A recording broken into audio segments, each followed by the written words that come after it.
กองประชุมเวียกงานกวดกาทั่วประเทศครั้งที่5ภายใต้คำขวัญเพิ่มทวีเวียกงานติดตามกวดกาให้เข้มงวดรอบด้านต้านและแก้ไขการส่อลัดบังหลวงเด็ดขาดโปร่งใสและทันสมัยเพื่อการพัฒนาประเทศชาติที่ยืนยง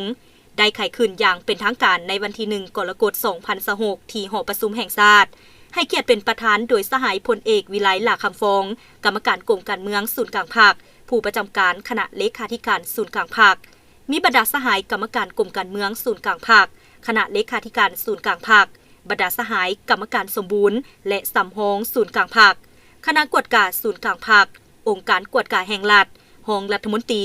ประธานกรรมการปกครองนครหลวงแขวงบรรดาสหายประธานรองประธานคณะกวดกาภาคจากบรรดากระทรวงองค์การพนักงานอาวุโสบำนาญพร้อมด้วยพนักงานรัฐกรทั่วคณะกวดกาศูนย์กลางภาคและองค์การกวดกาแห่งรัฐเข้าร่วม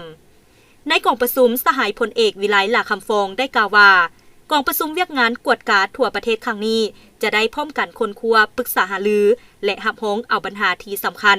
เป็นต้นแมนการสรุปตีราคาคืนการจัดตั้งปฏิบัติเวียกงานกวดกาในระยะ5 ปีผ่านมามีผลสำเร็จและจุดอ่อนข้อคงค้างรวมทั้งบทเรียนตัวจริงที่ถอดถอนได้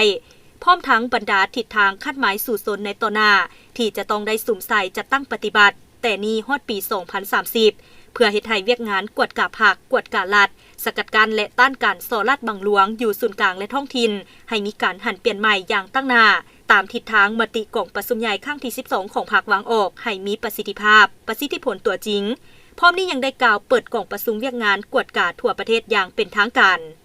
จากนั้นสหายวันไซพองสวรรค์กรรมการกรมการเมืองศูนย์กลางภาคคณะเลขาธิการศูนย์กลางภาคเลขาคณะภาคประธานคณะกวดกาศูนย์กลางภาคประธานองค์การกวดกาแห่งรัฐและหัวหน้าองค์การต้านการส่อลัดบังหลวงศูนย์กลางได้ขึ้นผ่านห่างบทสรุปตีราคาการเคลื่อนไหวเวียกงานกวดกาแต่ปี2021หา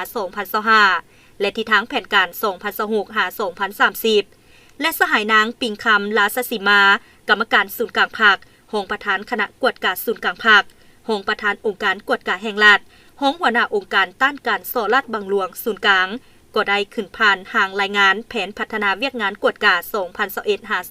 2025และวางทิศทางแผนการพัฒนา2026หา2030พร้อมนี้ผู้แทนกองประชุมก็ได้ผัดเปลี่ยนกันขึ้นมีความเห็นเกี่ยวกับบทเรียนในการนำภาษีนำเวียกงานติดตามกวดกาต่อกองประชุมเพื่อเพิ่มทวีการป้องกันสกัดกั้นต้านและแก้ไขพยาธิอัญสิทธิ์การส่อลัดบังหลวงปรากฏการณ์หยอดท่อการฟุ่มเฟือยในกงจักรการจัดตั้งพรรครัฐและสังคม